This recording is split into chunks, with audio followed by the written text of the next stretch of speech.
గారికి చాలా చాలా కృతజ్ఞతలు సార్. అది చెప్పడానికే నేను ఆంధ్ర వచ్చానండి. ఆల్రెడీ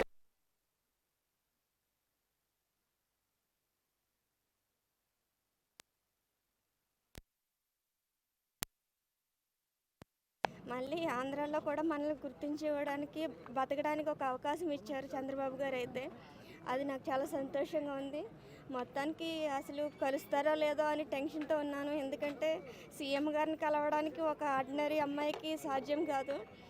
కానీ నా తండ్రిలాగా ఆయన పిలిచి నా బిడ్డని ఆశీర్వదించారు. అది నాకు చాలా సంతోషంగా ఉంది. మేము వైసీపీ గవర్నమెంట్లో కోల్పోయిన దానికి ఏం చేయలేము. కానీ ఆయన ఆర్థికంగా మాకు ఆదుకోవడానికి 5 లక్షలు ఇస్తానన్నారు. పాపకి పెన్షన్ తిరిగి ఇప్పిస్తా అన్నారు. 10,000 ఆ పెన్షన్ ఇప్పిస్తా అన్నారు. అది చాలా సంతోషం. చాలా చాలా చాలా థ్యాంక్ యూ సార్. అలాగే కోర్టు కేసులు కూడా నాకు ఇమీడియట్గా నాకు సాల్వ్ చేపిస్తానని అన్నారు. ఆ లీగల్ సెల్ ద్వారా నాకు మాట్లాడిస్తానన్నారు. చాలా సంతోషం సార్. నెక్స్ట్ అలాగే నేను ఒక చిన్న జాబ్ పిల్లకి ఏమన్నా ఇవ్వమంటే అది కూడా మాట్లాడతానన్నారు. నాకు అంతే చాలా. ఇంకా నాకేమి పాపకి స్పైనల్ కార్డ్ ఇంజ్యూరీ అండి. ఆ స్పైనల్ కార్డ్ ఇంజ్యూరీ నేను ఆపరేషన్ చేయించుకుందామంటే మా ఇల్లు అమ్ముకోకుండా దాడిచెట్టు రాజా గారి గన్మెన్ కానిస్టేబుల్ మమ్మల్ని చాలా ఏడిపించారు సార్. మా పాపని నన్ను ఈరోజు పూర్తిగా మంచానికి అంకితం చేసేసారు. ఈడ్చి కొట్టేశారు పిల్లని. దాని ప్రాపర్టీ దానికి ఇప్పించమన్నానని నన్ను, మా ఆయన్ని, మా పాపని ముగ్గురిని కలిపి మెంటల్ హాస్పిటల్లో జాయిన్ చేశారు సార్ ఆ పోలీసులు, వైసీపీ నేతలు. వాళ్ళ నుంచి బయట రప్పించి గండి బాబ్జీ గారు, అనిత గారి ద్వారా చంద్రబాబు గారు గీతన్స్ హాస్పిటల్లో చేర్పించి నాకు నా బిడ్డకి ప్రాణభిక్ష పెట్టారు. శ్రీభరత్ గారికి, లోకేష్ గారికి నేను ఎంతో రుణపడి ఉన్నాను సార్. కొంచెం ఉంది సార్. దానికి పూర్తిగా ఈ దాడిలో పూర్తిగా చంపేయడానికే ట్రై చేశారు సార్.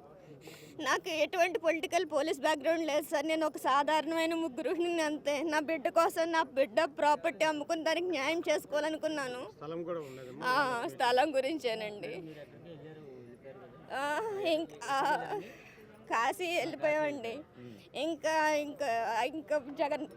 జగన్మోహన్ రెడ్డి గారే మళ్ళీ వస్తే నేను ఇంకా అక్కడ గంగలో దూకేద్దాం అనుకున్నాను సార్. కానీ నా అదృష్టం కొద్దీ చంద్రబాబు గారు గెలిచారు. చంద్రబాబు గారు కాదండి, నా బిడ్డ గెలిచింది. చంద్రబాబు గారు, పవన్ కళ్యాణ్ గారు, లోకేష్ గారు, భరత్ గారు కాదండి. ఈరోజు నా బిడ్డ గెలిచిందన్నంత ఆనందంగా నాకైతే ఉంది. ఆడపిల్లలు ప్రశాంతంగా స్వతంత్రంగా బతికే హక్కు కోసమే నేను కష్టపడ్డాను సార్.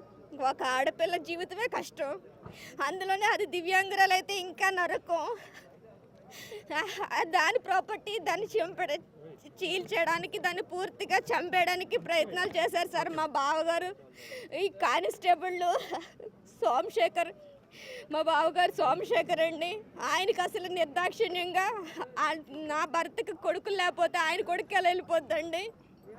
కేవలం ఈ కానిస్టేబుల్ అండ చూసుకుని ఆయన కూడా కొడుపూడి సూర్యనారాయణరావు గారు అండ చూసుకుని సోమశేఖర్, భరత్ కూడా ఇలాగే ఏడిపించారు సార్. నా బిడ్డని చంపడానికి అన్ని రకాలుగా ప్రయత్నాలు చేశారు. ఇప్పుడు రక్షించారు. Thank you sir. Thank you so much.